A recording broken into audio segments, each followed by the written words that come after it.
नमस्ते भैया बहनों। आज हम कक्षा पंचमी विषय हिंदी व्याकरण में अभ्यास 45 पढ़ेंगे। भैया बहनों, इससे पूर्व हमने क्रिया के वाच्य व क्रिया विशेषण के बारे में पढ़ा। आज हम प्रार्थना पत्र व निबंध के बारे में जानकारी प्राप्त करेंगे।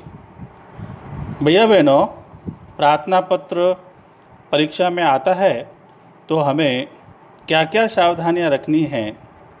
देखिए, सबसे पहले तो प्रार्थना पत्र में आप कौन से विद्यालय में पढ़ते हैं वह आपका नाम जो उसमें लिखा है, जो प्रश्न में जो नाम लिखा है और विद्यालय का जो नाम लिखा है वही आपको प्रार्थना पत्र में लिखना होता है। अब हम एक प्रार्थना पत्र लिखेंगे जिसमें आपको प्रीति भोज में शामिल होने के लिए गंगानगर जाना है। देखिए, पहले मैं प्रश्न पढ़ूंगा कि प्रार्थना पत्र किसे लिखना है, वह क्या कारण से अवकाश ले रहे हैं। देखिए, अभ्यास 45। भैया बहनों, इसमें जो प्रश्न क है ध्यान से सुनेंगे। आप आदर्श विद्या मंदिर सूरतगढ़ की कक्षा पंचमी के असित पवार है। आपको अपने चचेरे भाई के उपनयन संस्कार पर आयोजित प्रीति भोज में शामिल होने के लिए श्री गंगानगर जाना है। इसके लिए 3 दिन के अवकाश हेतु प्रार्थना पत्र अपने प्रधानाचार्य जी को लिखिए। भैया बहनों, ऐसा प्रश्न हमारी परीक्षा में आता है। तो सबसे पहले तो हमको प्रश्न पढ़ना चाहिए, उसके बाद में हम कौन से विद्यालय में पढ़ रहे हैं और हमारा नाम क्या है, ये विशेष ध्यान रखना है। अब देखिए भैया बहनों, ये जो प्रश्न है इसके नीचे जो रिक्त स्थान है पूरा, इसमें हम प्रार्थना पत्र लिखेंगे। सबसे पहले लिखेंगे हम सेवा में।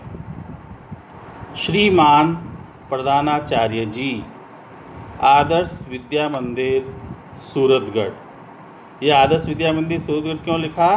क्योंकि ये प्रश्न में लिखा हुआ है, वो का वही हमको यहाँ पर लिखना है।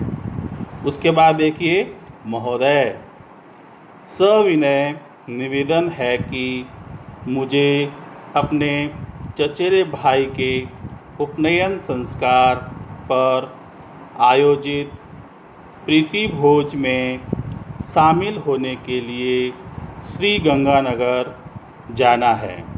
ये भी भैया बहनों ऊपर प्रश्न में लिखा हुआ है। देखिए कि आपको अपने चचेरे भाई के उपनयन संस्कार पर आयोजित प्रीति भोज में शामिल होने के लिए गंगानगर जाना है। इसलिए मुझे 3 दिन का अवकाश स्वीकार करने की कृपा करावें। आपका आज्ञाकारी शिष्य। अब जो नाम है वो ऊपर लिखा हुआ है असित पवार, वही आपको यहाँ पर लिखना है, असित पवार, कक्षा पंचमी। ऐसा ही एक दूसरा प्रार्थना पत्र है ख, प्रश्न क्रमांक ख। इसमें भी भैया बहनों प्रश्न को अच्छी तरह से पढ़ना है और आपका नाम उसमें क्या दे रखा है, विद्यालय का नाम क्या दे रखा है, वो का वही आपको इसमें लिखना है। देखिए प्रश्न ख, आप आदर्श विद्या मंदिर नोखा की कक्षा पंचमी के गोविंद खत्री हैं। भैया बहनों, अब देखिए नाम क्या आया इसके अंदर, गोविंद खत्री, और विद्यालय का क्या नाम आया है, आदर्श विद्या मंदिर नोखा। आपको अपने मित्र की बहन के विवाह में शामिल होने के लिए डेगाना जाना है। कहाँ पर जाना है भैया बहनों? हाँ, डेगाना। अपने प्रधानाचार्य जी को 2 दिन के अवकाश हेतु प्रार्थना पत्र लिखिए। जैसा हमने ऊपर लिखा है उस तरह से ही हमको वापस नीचे लिखना है। जैसे देखिए, सेवा में श्रीमान प्रधानाचार्य जी, आदर्श विद्या मंदिर नोखा, देखो शुरुआत में लिखा हुआ है ना, आप आदर्श विद्या मंदिर नोखा की कक्षा पंचमी के गोविंद खत्री। तो आप कौन से विद्यालय में पढ़ते हैं? आदर्श विद्या मंदिर नोखा।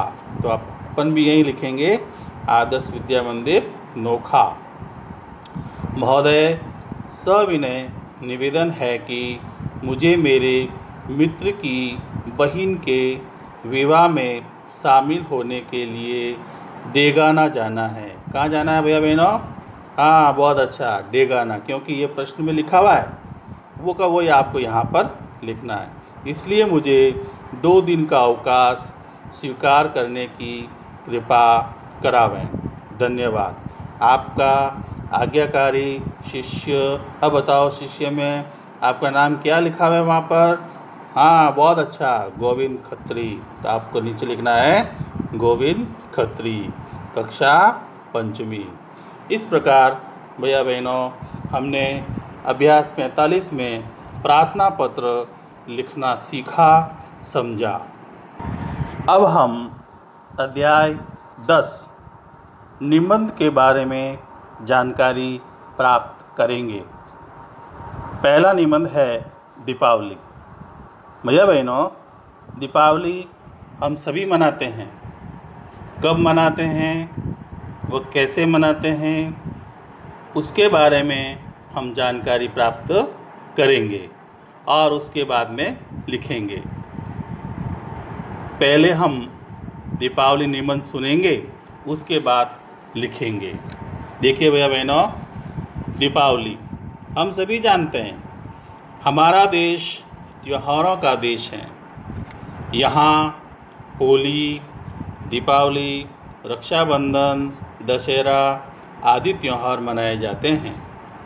दीपावली हिंदुओं का प्रमुख त्यौहार है। भैया बहनों, सबको समझ में आ रहा है ना कि हम सब त्यौहार मनाते हैं और जो दीपावली है वो हमारा प्रमुख त्यौहार है। यह त्यौहार कार्तिक मास की अमावस्या को मनाया जाता है। भैया बहनों, ये त्यौहार कब मनाया जाता है? हाँ, कार्तिक मास की अमावस्या को मनाया जाता है। दीपावली का अर्थ है दीप धन अवली, अर्थात दीपों की पंक्ति से हैं।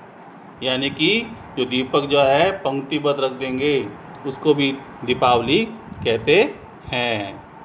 इस दिन भगवान श्री राम 14 वर्ष वनवास पूर्ण करके अयोध्या लौटे थे। भैया बहनों, दीपावली के दिन भगवान श्री राम को 14 वर्ष का वनवास हुआ था ना, तो उस दिन अयोध्या लौटे थे। इससे अयोध्या वासियों ने उनके आने की खुशी में अयोध्या में घी के दीपक जलाकर श्री रामचंद्र जी का स्वागत किया था। भैया बहनों, जब भगवान श्री राम 14 वर्ष पूरा करके और वापस अयोध्या लौटे थे तो अयोध्या के लोगों ने घी के दीपक जलाकर भगवान श्री राम, लक्ष्मण, सीता जी इन सभी का स्वागत किया था। इस त्यौहार को मनाने के लिए कई दिन पहले से तैयारियां शुरू हो जाती हैं। भैया बहनों, जब दीपावली आती है तो कई दिनों पहले हमारे घरों में तैयारी शुरू हो जाती है। सभी लोग अपने घरों की साफ सफाई व पुताई करते हैं ना भैया बहनों? हाँ, दिवाली से पहले। और अभी दिवाली आने वाली है, इसलिए हमारे घरों में अभी से साफ सफाई और पुताई सफ़ेदी शुरू हो गई है ना। बाज़ारों में सजावट होती है। दीपावली के समय बाज़ारों में क्या होती है? सजावट होती है। दीपावली के दिन सभी नए वस्त्र पहनते हैं। भैया बहनों, दीपावली के दिन क्या करते हैं हम लोग? सभी नए वस्त्र पहनते हैं। सभी के घरों में मिठाइयाँ बनाई जाती हैं। रात्रि के समय घरों व दुकानों पर घी के दीपक जलाए जाते हैं और फटाके छोड़े जाते हैं ना भैया बहनों? हाँ, दीपावली के दिन शाम को हम सभी फटाके छोड़ते हैं। कोई फूलझड़ी छोड़ता है, कोई बड़ा बम छोड़ता है। ये क्यों छोड़ते हैं भैया बहनों? क्योंकि हमें उस दिन बहुत खुशी होती है कि भगवान श्री राम अयोध्या लौट आए। सभी लोग खुशी से एक दूसरे को शुभकामनाएं देते हैं। रात्रि को धन की देवी लक्ष्मी की पूजा की जाती है और भैया बहनों रात को लक्ष्मी जी की पूजा की जाती है। दूसरे दिन सभी लोग एक दूसरे को मिठाई खिलाते हैं व शुभकामनाएं देते हैं। दीपावली का त्यौहार मंगल कामना का त्यौहार है। दीपावली बुराई पर अच्छाई, अंधकार पर प्रकाश का त्यौहार है। दीपावली सुख समृद्धि का त्यौहार है। इस प्रकार भैया बहनों हमने दीपावली के निबंध के बारे में जानकारी प्राप्त की। अब हमारा अगला निबंध है दशहरा। इसको विजयदशमी भी कहते हैं। विजयदशमी को दशहरा भी कहते हैं। अब देखिए भैया बहनों इसके बारे में हम जानकारी प्राप्त करेंगे कि विजयदशमी कब मनाई जाती है और इस दिन क्या क्या होता है। हमारा देश त्योहारों का देश है।